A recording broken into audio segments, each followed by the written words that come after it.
Hopefully you've sobered up from my ghostly pub crawl and are now ready for my challenge to visit the UK's most haunted villages. As with the pubs, there are many that I may have missed, and most of these villages that I have visited are bound to be quite charming and not at all disturbing. All Sands, Devon, is a ghost village destroyed by storms in 1917, after offshore dredging removed its protective shingle beach. Elizabeth Pettyjohn was the last person to live amongst the ruins, staying in her home until her death in 1964.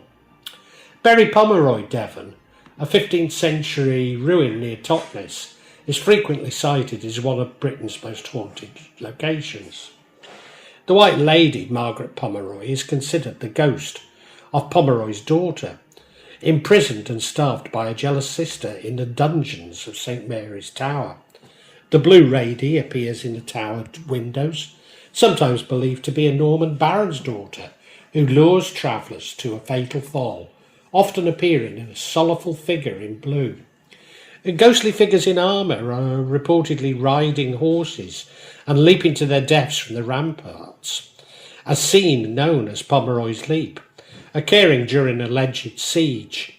Reports of guards patrolling the walls, mysterious lights and intense cold or disturbing sensations felt by visitors in the ruined tree-covered passageways. Tyneham, Dorset, a genuine ghost village, abandoned in 1943 when the War Office acquired it for D-Day training. Its 252 residents were forced to leave, leaving a note saying, "Thank you for treating the village kindly," as they never returned. The site is now a rural, atmospheric, abandoned village. The village is only open to the public on weekends and some school holidays, providing there is no military training scheduled. Visitors can see the derelict ruins of cottages, the old schoolhouse, and St Mary's Church.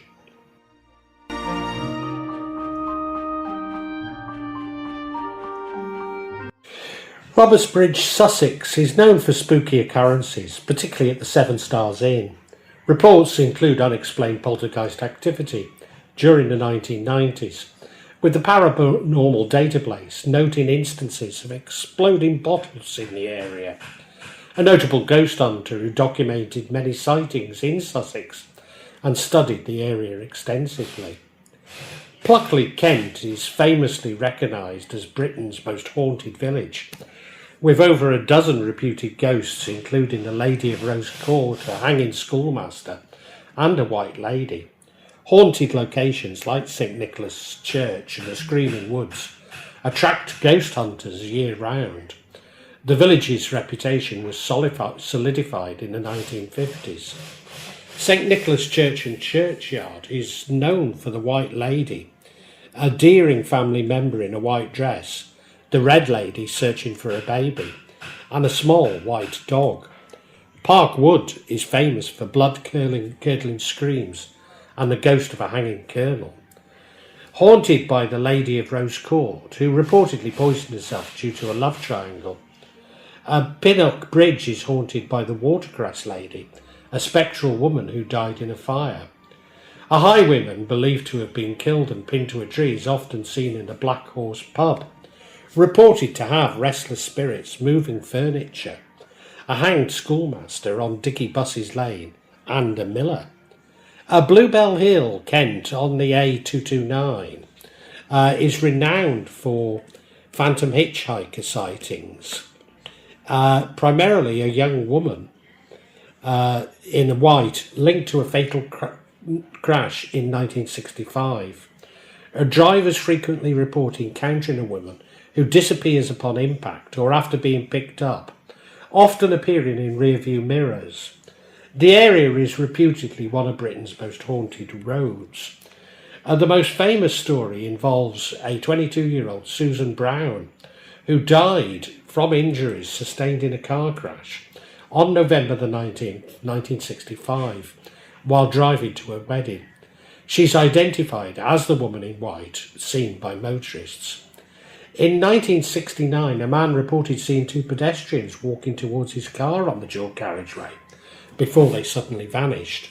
And numerous reports span decades describing a woman requesting a lift who then disappears from the vehicle. And this is also where Julia from Classic JG is from. And if you've not checked out her channel, I can thoroughly recommend it. Deadman's Island, Kent, is a macabre, uninhabited mudbank near the Isle of Sheppey, known for hosting hundreds of 200-year-old human remains from prison hulks, now exposed by coastal erosion. It's off limits to the public, but famously haunted by legends of rising convicts, headless ghosts, and red-eyed dogs. Local tales suggest spirits of prisoners who died from disease on nearby ships rise from their shallow graves on foggy nights. Legends exist of ghostly headless spectres patrolling the mudbanks, tales of spectral devil dogs and red eyes guarding the island. Reports include hearing strange noises, sounds of wailing, and seeing shadowy figures.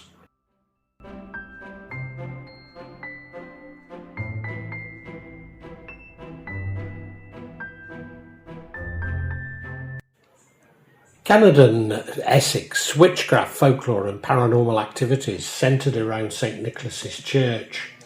A legend states that if a stone falls from the church tower, a witch has died. Walking around the church tower 13 times on Halloween is said to invoke witches or the devil. A similar story I enacted as a child growing up in Condover in Shropshire. Faceless lady in grey wearing a bonnet has been reported near the west gate of the churchyard. A faceless ghost is reported to walk inside the church and throw victims into nearby ditches. In the 1980s, a motorcyclist claimed to have been chased by a demonic figure running at high speed near the church. Although Matthew Hopkins did not visit, local villagers in the 16th century conducted their own trials, leading to stories that witches' spirits still roam the village. Borley, Essex, Borley Rectory was famously deemed the most haunted house in England, after numerous reported hauntings in the late 19th and 20th centuries. The most famous apparition, believed to be a nun from a nearby convent, who was reportedly bricked up in the convent roll following an affair with a monk. Reports of a spectral grey lady walking the grounds. Witnesses reported hearing or seeing a horse-drawn carriage speeding through the yard. The Reverend Henry Bull, even after his death, witnesses reportedly saw or felt the presence of the former resident. Unexplained tappings, ringing bells and footsteps, particularly during the residency of the Smith family. St Osoph, Essex, particularly the Cage on Colchester Road, is renowned as one of Britain's most haunted locations, stemming from its 16th century history as a prison for accused witches. It's the site where Ursula Kemp was imprisoned before her 1582 execution. And spirits of children, shadows, and an angry entity are frequently reported. In 1921, skeletons with iron rivets in the joints, likely to prevent rising, were found nearby, believed to be Kemp and another witch. Owners have reported being pushed and encountering extreme paranormal activity that forced them to sell.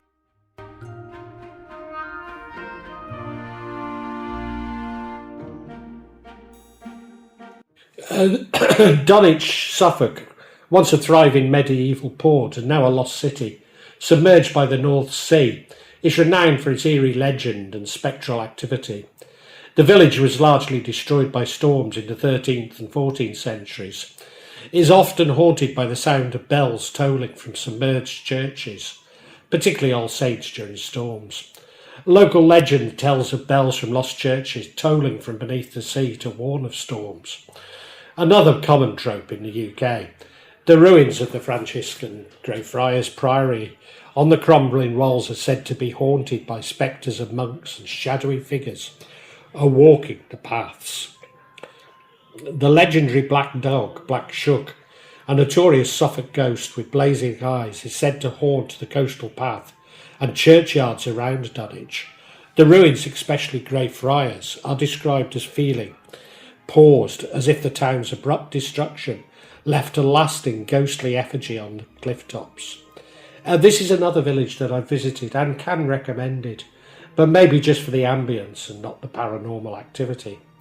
Stanford, Suffolk is a deserted village that's been part of the British Army's Stanford battle area, Stanta, since 1942, acting as a ghost town due to its forced abandonment. During World War II, residents were forced to leave their homes for land to be used for training. Today, it's restricted military use with few, if any, residents. While the village itself is a ghost town due to its abandonment, its abandoned buildings and churches, such as All Saints Church, are often considered places where ghosts of the forgotten village live on. To protect the church structures from military activity, it's been fitted with blast-proof sheeting and wire fencing preventing them. Furno Pelham, Hertfordshire, has a number of ghost stories, including Sir Robert Newport's effigy, St Mary's Church. A report notes that the brass to Sir Robert Newport, circa 1518, at St Mary's Church in Furno Pelham, appears to glow and talk in a ghostly manner when photographed, suggesting an eerie atmosphere around the tomb. The murder of Lieutenant Colonel Robert Wokman, in 2004, doorstep murder of the 83-year-old Lieutenant Colonel Robert Wokman has a lasting dark legacy in the community. The nearby deserted church tower at Cold Christmas, Thundridge, is heavily associated with ghosts, including a marching army, a black figure in the graveyard, and strange growling sounds.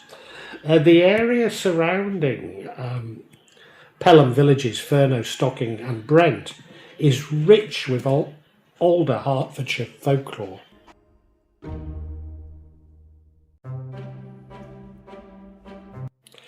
Mr Lovell, Oxfordshire. Francis Viscount Lovell, after fighting in the Battle of Stoke, 1487, he allegedly returned to Minster Lovell Hall and was locked in a secret room, never to emerge. Legend states that in 1708, workers discovered a skeleton in a hidden chamber, sitting at a table with a dog believed to be him. His ghost is said to wander the ruins. A bride supposedly disappeared on her wedding night during a game of hide and seek. Years later, her body was found in a chest. This inspired the classic book, The Mistletoe Murders by P.D. James. Avebury, Wiltshire, a Neolithic henge in Wiltshire, is a renowned hotspot for paranormal activity. The Red Lion is considered one of Britain's most haunted pubs. It features a 17th century well in its bar, sealed after the murder of a young woman named Florrie. Visitors often report seeing her phantom, along with children playing in the restaurant and, according to a YouTube video, a sad-looking elderly man in a tweed suit. A ghostly coach and horses are sometimes spotted near the entrance. Avebury Manor is haunted by a white lady who walks the grounds and house. The manor is associated with the ghost of Sir John Stanwell, a royalist from the 17th century whose presence is reportedly accompanied by the smell of roses. The ancient stones are often associated with eerie sounds, buzzing sensations, and sightings of dark dwarves or the Fae.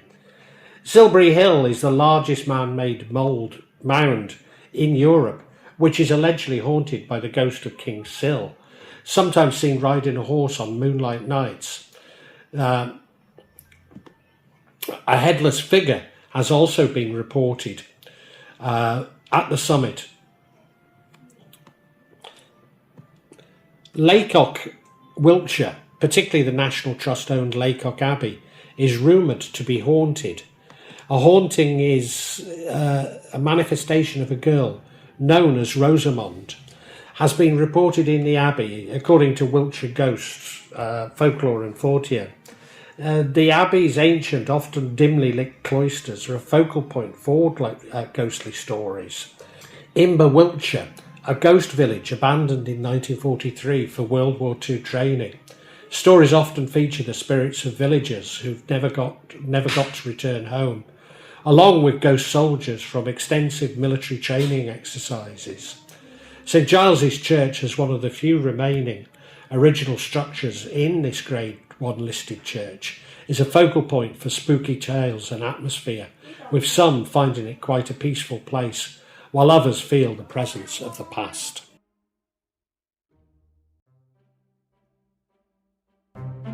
Prestbury, Gloucestershire is frequently cited as one of England's most haunted villages, boasting numerous reported apparitions linked to its medieval history. Perhaps the most famous is a hooded figure in a black coat. The Black Abbot is seen around St Mary's Church and churchyard, typically during Christmas, Easter or All Saints' Day.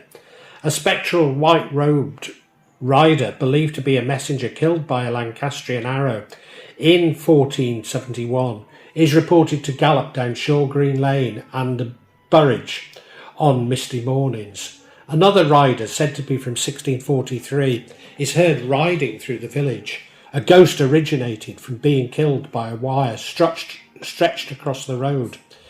The burning woman, known as a Prestbury phantom, is said to be a spirit of a woman who died trying to protect her children from a fire.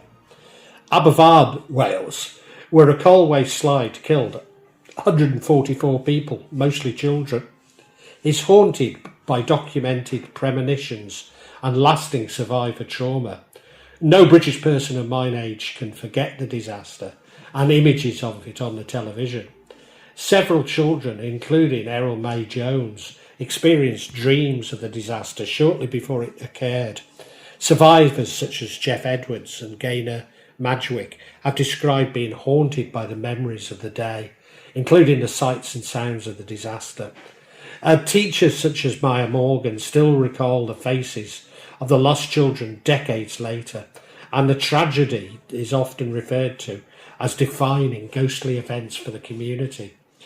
Edgehill, Warwickshire is famous for being the only apparitions in Britain officially recorded, following slightly ghostly remnants of the 1642 Civil War battle. Following the battle on October 23rd, 1642, shepherds and locals reported hearing and seeing spectral armies fighting in the sky and on the ground. King Charles dispatched a royal commission to investigate these reports, and they allegedly witnessed the battle enactments themselves. The accounts were recorded in a 1643 pamphlet titled A Great Wonder in Heaven. To silence the apparitions, the dead were given Christian burials. However, reports of noises, phantom horses and drums continue to this day. Some reports even mention seeing Sir Edmund Verney, the King's standard bearer, who was killed in a battle.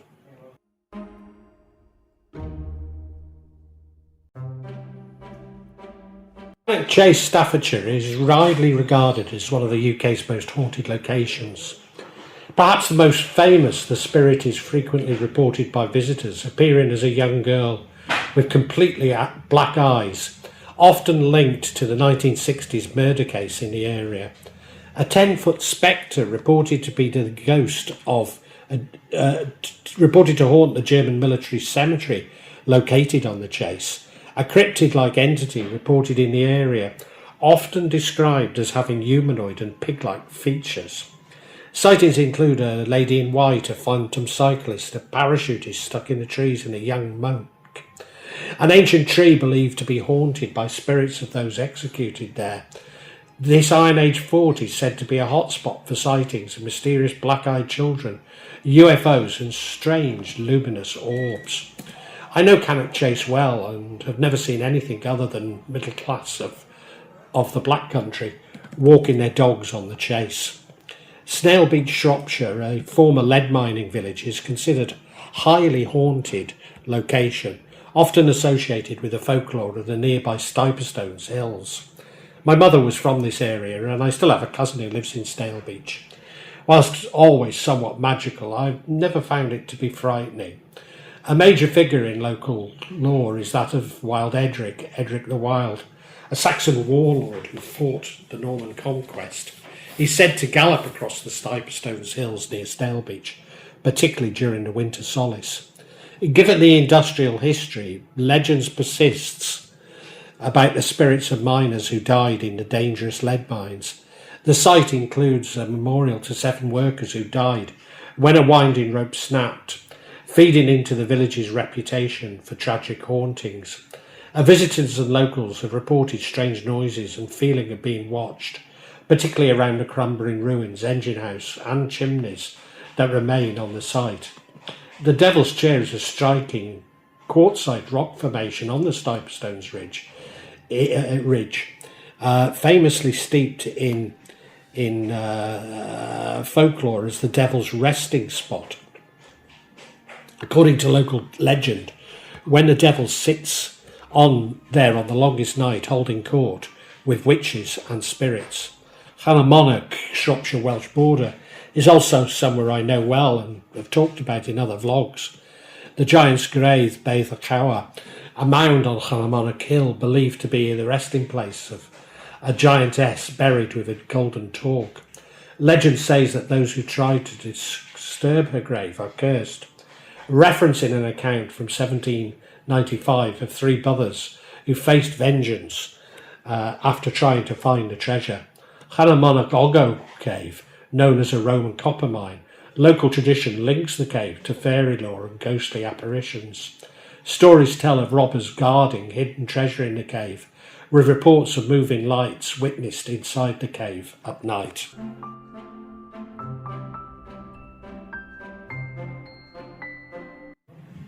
Capelcelyn, Wales, a Welsh-speaking village in the Trieran Valley, was intentionally flooded in 1965 to create a reservoir for Liverpool, displacing residents and erasing homes. The village, including a school, post office and church, was drowned under millions of tons of water to form Capelcelyn. During times of extreme hot weather and drought, the low water levels reveal the stone foundations of the submerged houses, often described as a ghostly apparition of the lost village. While bodies were exhumed and moved, the site of the original cemetery remains underwater, often referred to as a watery grave. Trees were once part of the landscape, sometimes reappear covered in silt, acting as eerie, petrified markers of the past. A memorial chapel was constructed in 1965 nearby, using stones from the original village, acting as a permanent, tangible memory of what was lost. Again, I know this area well and find it to be incredibly peaceful. Carmarthen, Wales, is a slate quarry located near Blaenau Festiniog in North Wales. It's referred to as a ghost town or haunted valley due to its eerie, abandoned landscape and tragic industrial history. Known as the slaughterhouse, Lladfi, the quarry experiences high fatalities, leading to legends of restless spirits haunting the ruins. Visitors and explorers describe the site as eerie, dark and bleak, with ruined buildings and machinery left to be reclaimed by nature. The vast silence and flooded underground caverns, such as the Chamber of Secrets, are sometimes thought to hold the echoes of miners. There are accounts of suspected spectral figures in the area, including reports of an old miner observed in the nearby Tanagrisau railway area.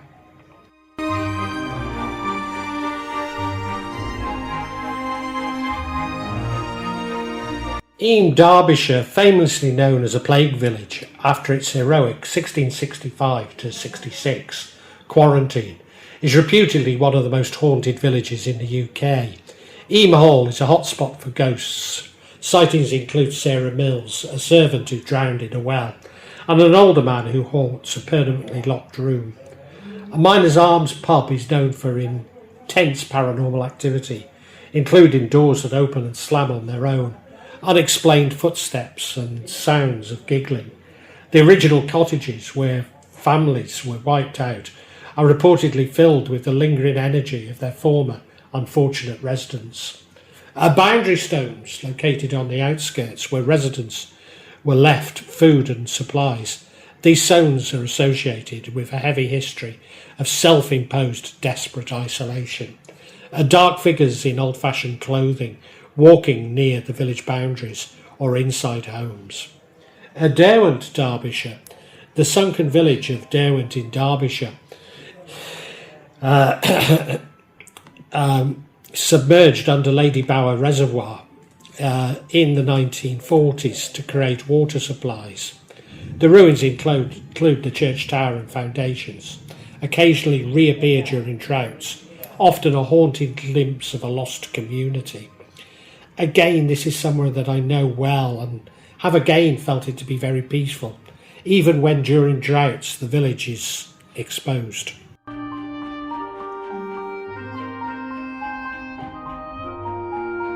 We're in Percy, Yorkshire, a hauntingly desolate, abandoned medieval village, known for both its atmospheric ruins and chilling archaeological discovery of reverent graves.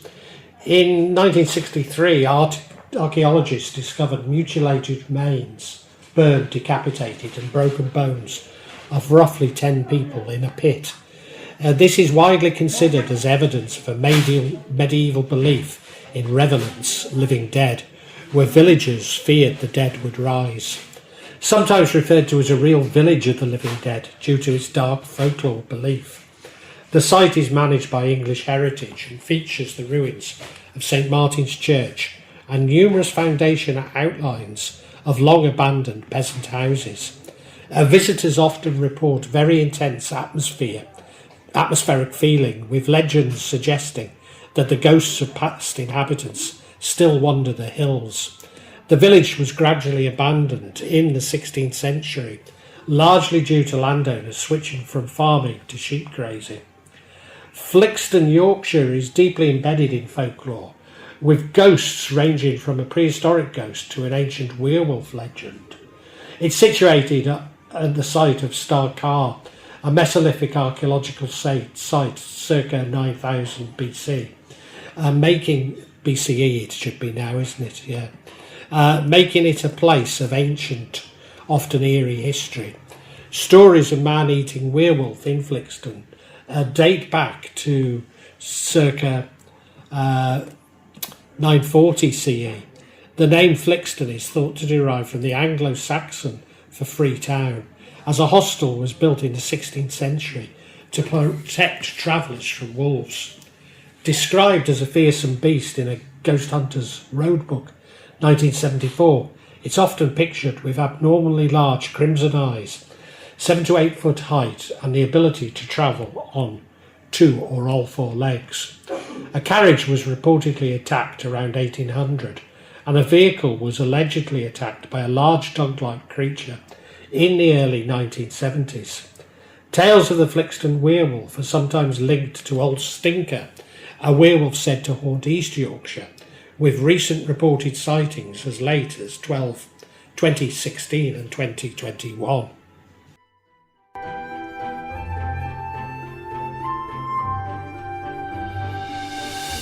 Blanchland, Northumberland, a picturesque 12th century village built on an old monastery, is considered one of England's most haunted locations. Whilst I cannot say that I know it well, I certainly have been to Blanchland and can at least confirm that it's very picturesque. The Lord Crewe Arms Hotel, originally the Abbey's guest house and kitchen, this hotel is famously haunted by Dorothy Forrester, niece of Lord Crewe, who is often seen looking for her brother. Guests and staff have reported seeing a white monk in the hotel, with reports spanning back to the 1990s. Blanchland Abbey and churchyard, ghostly white monks are frequently spotted walking amongst gravestones at night, believed to be the shades of pre-monasterian monks who lived there. Legend says that during a Scottish raid in 1327, monks prayed for protection and a thick mist hid the abbey. However, after the raiders passed, the monks rang the bells in celebration, bringing the Scots back to destroy the abbey. Visitors report hearing these bells ringing on the anniversary of the massacre. The village bridge, a spirit known as the Abbot, is said to glide across the bridge leading into the village, sometimes pausing to overlook the scene.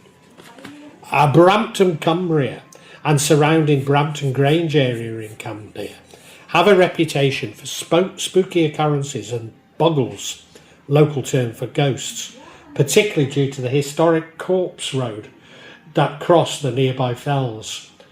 The Blacksmith's Arms is widely reported to be haunted by a friendly spirit known as Maggie Stobbart. She is said to look after the buildings and its residents, occasionally appearing in Victorian clothing with a smile. Others have reported an uneasy poltergeist-like atmosphere, including noises like pool balls being played in empty rooms. The Corpse Road, Brampton to Shap. The road and paths leading from Brampton towards Shap Abbey are often referred to as a corpse road, used in the 1700s to carry dead bodies to churchyards. Travellers have reported seeing strange disembodied voices and ghostly feelings along this route, particularly on Knipe Scar. Knipe Scar overlooking Brampton Grange, this limestone escarpment is associated with local folklore, including ancient Druid stone circles. Shap Abbey, nearby ruin, a popular walk from Brampton, are known for tales of ghostly monks roaming the area.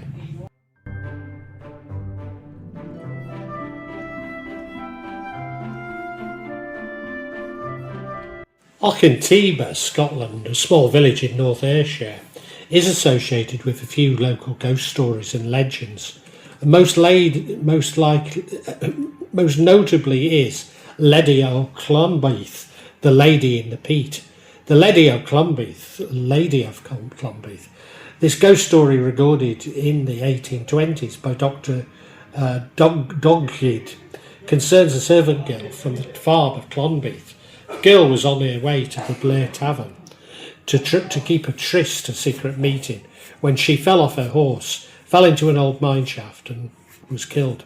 Dr. Dugid also recorded another different supernatural encounter in the 1940s near Clonbeath. While walking, he met a local man, Pate Gluck, who took him to see a perfectly preserved, long-dead corpse of a bonny lady, a young woman, lying in a hole in the peat. She's believed to be 18 to 20 years old, with rosy cheeks, a smile and blonde hair. Culross, Scotland, a 16th century Fife village, is renowned as one of Scotland's most haunted locations. Culross Palace is often considered the epicentre of activity. It's said to be haunted by a former owner, Sir George Bruce, Mary Erskine, and a man in 16th century clothing who sometimes appears and then vanishes. The old townhouse, which served as a toll booth and prison, is reported to have haunted occurrences, including rattling doors and feelings of coldness in the rooms where the accused witches were once held. A spirit known as the Green Lady is sometimes seen, connected to stories of tragedy and murder in the vicinity. The West Kirk is associated with ghostly, eerie tales. Glencoe, Scotland, known as the Valley of Weeping, after the infamous 1692 massacre of the MacDonald clan by government-ordered troops, is considered one of Scotland's most haunted locations. Visitors often report heavy silences, sudden cold spots, and spectral screams, particularly on the anniversary, February the 13th. It's believed that the ghosts of the MacDonalds who were slaughtered after sheltering their killers still roam the glen. Many experience a profound sense of sadness, watching shadows or unnatural stillness within the valley. Tales include sightings of spectral scenes or reenactments of the massacre in the midst.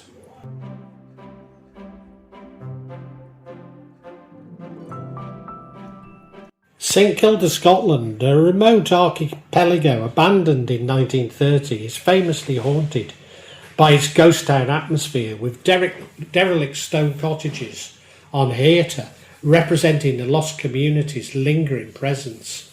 The main island, which is here, was evacuated in 1930 after 4,000 years of habitation, leaving behind abandoned black houses that create a profoundly eerie, silent atmosphere, often described as a ghost town.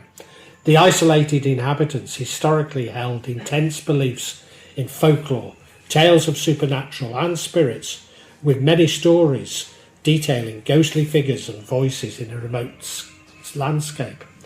Scala Bray, Scotland, the remarkably preserved 5,000-year-old Neolithic village in Orkney. Archaeologists discovered the skeletons of 2 adult women buried underneath the bed of one of the houses. This suggests that the houses served as both places for the living and dead, potentially indicating that the residents practiced ancestor worship, or that these were special, perhaps priestly dwellings. The village was abandoned around 2500 BCE, with theories suggesting ranging from a sudden violent sandstorm to a more gradual departure. The feeling that the inhabitants left in a hurry, leaving behind precious items, it gives the site a haunting atmosphere.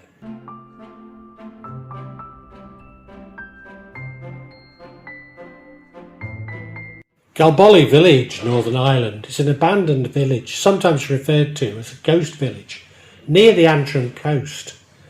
The Gaelic hag legend, being a booley location, a temporary summer dwelling for farmers, is associated with Irish folklore of the Gaelic, a divine hag who's said to appear in the form of a hare to steal milk from cows.